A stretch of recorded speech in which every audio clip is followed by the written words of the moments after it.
Well, let's stay with defense. The money and interest has been pouring into defense tech, and Anduril has been a top beneficiary. The company is number one on this year's CNBC Disruptor 50 list, with its most recent funding valuing the company at more than $30 billion. Anduril is helping to build the military of the future, a future powered by AI and robots that include drones and autonomous submarines and unmanned fighter jets.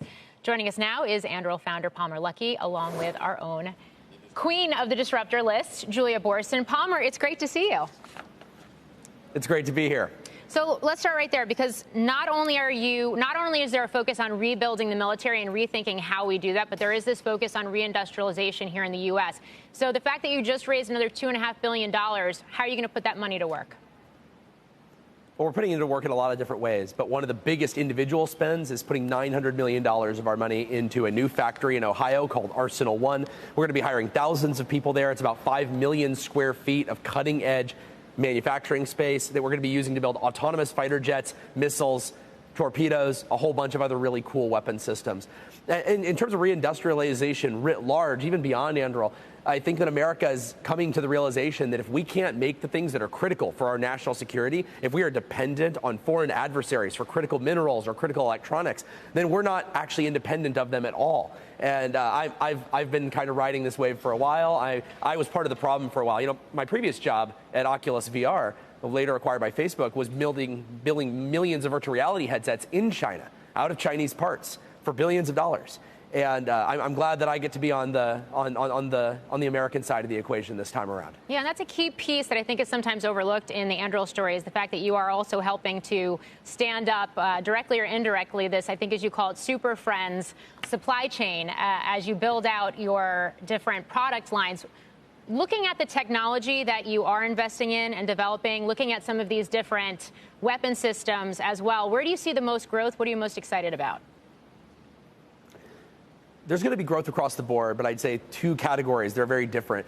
One of them is just answering the question, how could this be done if AI is good? And that's something that Anduril has been doing since the beginning of our company 8 years ago. We started an AI company, Anduril Industries, the acronym is AI, back when AI was crazy. Nobody took it seriously. They saw it kind of like virtual reality as this always 20 years in the future, never in the present type of thing. But we ask ourselves, how would you do this differently if you had AI? How would you do ships differently? How would you do submarines differently? What would a missile look like? What would a fighter jet look like? And it's just applying that to everything. And people are finally realizing that it is the right way to think about it. How do you apply the most cutting edge tools to these problems? The other big area of expansion is, I think, going to be on the foreign side. Anduril has sold the vast and overwhelming majority of our capability to the United States government, to the United States military. But we do a bit of work here and there with U.S. allies around the world. Those allies are really doing a lot more, and I think that they want to take on a larger share of the problem for themselves, with Japan moving to double its defense budget, with Germany pledging to massively increase their spending as a fraction of GDP. I think there's going to be a lot of expansion in the global state of investment in next-gen technology that can win the next war rather than the last one. So, Palmer, you just mentioned Meta earlier. Yes, you sold Oculus to Meta, but now you're partnering with Meta again. Meta did push you out after selling your company to them. Now you seem to have reconciled partnering with them to build next-generation headsets. What is the potential you see in this technology, and why does it make sense to partner with Meta? Boy, what a roller coaster ride. You start a company, you sell it, you stay there for a few years, they fire you, you hate each other for a while, and then you partner up on a $22 billion program for the United States Army. Look, I'm working with Meta because we've buried the hatchet, and because there's a lot of incredible technology that they have that, paired with Anduril, can make a huge difference for the American warfighter. I'm talking about all the technology that I invented before I sold my company to Meta, all the technology that I developed while I was there, all the technology that they've spent tens of billions on since they fired me. I want to bring all of that technology to bear on the problem of turning soldiers into technomancers with seamless control of large numbers of autonomous systems and superhuman augmentation of their perception. I want to augment their vision, augment their hearing, augment their sense of touch. I want them to be safe from the bad guys and well aware of where the good guys are. You also have a big partnership with OpenAI, and it seems like these dual-use products, whether it's the Oculus headsets that you originally invented for Meta or this generative AI conversational engine, seem like they have a lot of potential for your world. What are other potential partnerships that you're looking at for the future? Other potential partnerships. I mean, that's probably the area I'm supposed to keep close to the chest. But I think you'll notice that anyone who wants to work with the United States military, who's not already worked with the United States military, tends to come to Anduril first, right? Whether you're OpenAI, whether you're Meta, Anduril is a really good partner to work with if you're trying to bring cutting-edge technology, whether it's commercial or industrial or consumer-oriented, and getting it into problems that matter. And so I can't tell you who's next on the list. I can tell you that we've got no allergic reaction to working with pretty much anyone and everybody who agrees with our mission and who wants to make the United States a more powerful fighting force. It is such a 180-degree reversal in terms of that relationship between tech and military from what we saw just 7 years ago.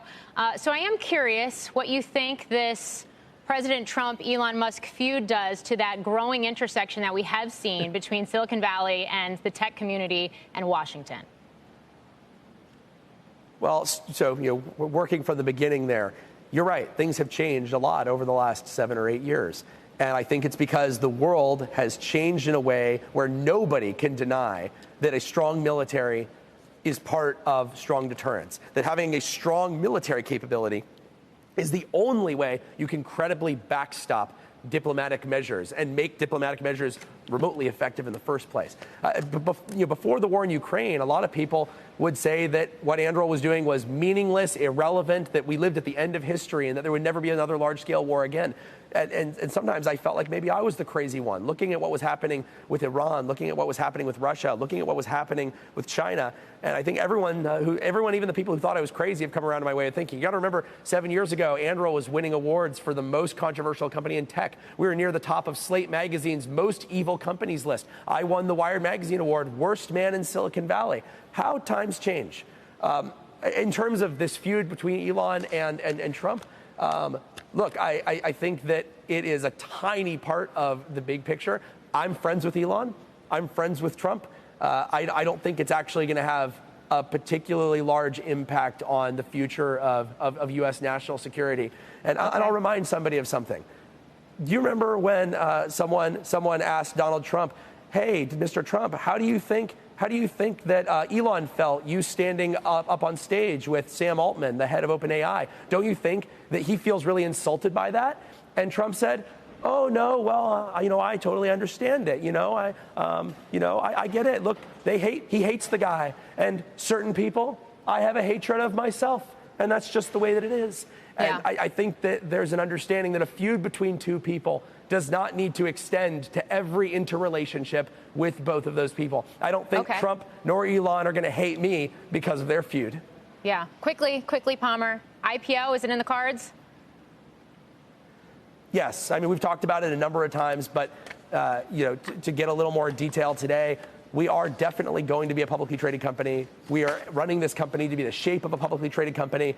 I don't think that there's really a path to a company like Anduril winning things in the shape of, let's say, a $1 trillion F-35 Joint Strike Fighter contract as a private company. It just doesn't seem to be the thing that can be done. And there's a lot of reasons for that. We could have a whole show just about why that is, why private companies are probably not going to scale to the scale that Anduril wants to scale to. But it is definitely on our roadmap.